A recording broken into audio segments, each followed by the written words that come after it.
on everybody, my name is AK540, you can call me AK, and in today's video we're going to be talking about the Call of Duty Black Ops Season 2 Reloaded patch notes. First of all, we're going to dive straight in, so there's none of this fannying about. If at any point in time during this video you like it, drop a like. If you didn't, a dislike. If you liked it so much you want to subscribe, that's brilliant. Otherwise, fuck off. Anyway, we're going to go straight into it. So assault rifles, the Krieg 6 has had improved visibility when firing in ADS, which is quite good really because the iron sights are a bit annoying if you're only using iron sights. Something I like to do, so that could be good. They've completed a tuning pass on the weapon accuracy, weapon movement, and visual clarity when firing with any optical attachment. And they've addressed instances of the weapon feeling floaty when firing for a prolonged period of time. I don't really understand what they mean by floaty, but fair enough. The FFAR has had an increase to its ballistic speed by 12.8%, and the Groza has had an increase to its max damage range by 40%. And the attachments, they've completed a tuning pass on muzzle and underbarrel attachments that affect recoil on assault rifles. Submachine guns next, the Milano has had an increase to its mid-range damage by 10%, an increase to its mid-range damage range by 33%. It's had an increased sprint out speed by 14.2%, increased raise speed by 11%, and slightly increased the ADS speed overall.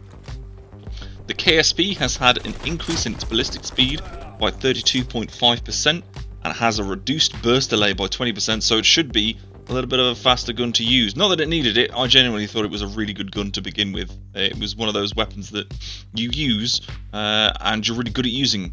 And you sort of you play with the gun and use it to its sort of weaknesses and strengths, if that makes sense. There's no sort of fixing it, it is what it is. But anyway, I digress. The AK-74U has had reduced accuracy with prolonged firing, and it has had its muzzle velocity reduced by 23.4%. The LC-10, the new God gun, the AK-74U replacer, has had its max damage range reduced by 41%, and it has slightly reduced the mid-range damage as well, although they don't give a percentage on that. The MAC-10 has had a modified bullet pattern to add slightly more horizontal trajectories. I suppose that's pretty good because the MAC-10's are pretty much a melt machine. If you're up close and someone kills you with a MAC-10, you're outright. It's not even going to work. And they've also completed a tuning pass on muzzle and underbarrel attachments that affect recoil in SMGs. Now, moving on to the light machine guns, the light machine gun Alpha, the stoner, the gun that everyone uses while sitting in every available corner possible, the gun used by people who are not good at the game, has had its. This is the only one as well. It's had its maximum damage range reduced by 25%. Yeah, that's really going to help with someone sitting in a corner. That's the main problem with this gun. It's just really easy for people to camp, but I digress. And they've disabled the sniper glint for sniper rifles when using iron sights. That makes sense, I suppose. Pistols, the 1911 specifically, they've increased the ADS speed by 11%. The Magnums, the big boy toys, the things that are like the stoner that only people who aren't very good at the game use exclusively because they need the crutch, has had its hipfire accuracy slightly decreased. The dual-wheel bullet trajectories are now more varied when firing both guns simultaneously, so shooting them bang bang bang together, they sort of won't be as accurate. That's not the problem that needs to be addressed, but it's fine, it's something. They've redesigned the 4.7-inch takedown barrel attachment into a tight snub barrel, and this attachment now deals damage to both enemies and vehicles. Great, cool. RPG has had its blast radius slightly increased and has increased the length of straight rocket flight path, so that's good for you guys getting streaks. For any of you doing the camera grind, it's really difficult for you to hit UAVs and stuff from a far distance away. That's not very good English, I apologise. Attachments, infantry V-choke, updated attachment description to clarify the pros and cons. Weapon progression. Players can now earn weapon XP and challenge progress by using any weapon even if they do not currently own it. For example, using another player's weapon picked up off the ground. That's pretty cool actually. I didn't know that wasn't a thing. Movement slightly reduced the speed of changing stances from standing, crouching to prone. Additional adjustments are to come to address the remaining disparity between first person and third person perspectives. That's a bit random. Combat record. added a vehicle section, and addressed an issue with the killed by stat not tracking properly. Now we're onto league play. I'm not going to bother with league play because I don't really play league play. If that's what you play, you can find, if you just type into Google Cold War Season 2 Reloaded patch notes, you'll find it. It's great. Anyway, on to zombies, something I do play. They've added a new region, which is Sanatorium, and it's at night. And they've added a new objective mode in Outbreak called Secure the Objective. And they've also added a dirt bike to Outbreak as well. New audio logs and radio transmissions have been added for players to discover in the Ural Mountains. Stability, they've added fixes for various crashes related to objectives trials, the RIA K84 and the Frostblast field upgrade. Addressed various issues, this is gameplay, where players could fall out of the map on Alpine. That's hilarious, that's brilliant. Addressed an issue where players could get stuck in a planter on Golova. Yeah, I've seen that, that's quite funny. Addressed an issue where the golden chest could push vehicles under the map. Addressed an issue, I can't speak, where kills with vehicles were not always contributing to the Dragon Relic, and players will now be able to take damage from the Dragon Relic thrusters when it takes off. Objectives. Holdout. Reduce the duration of holdout objective by 30 seconds. That's pretty good. Holdout is pretty cancerous at times. Added ammo cache to the holdout objective space in Alpine. Cleaned up areas that were interfering with barricading and shooting out of windows in the specifically the Golova holdout objective. Defend consoles now take more damage from hellhounds. Address an issue where picking up the specimen head while prone could prevent the player from being able to deposit it during the defend objective.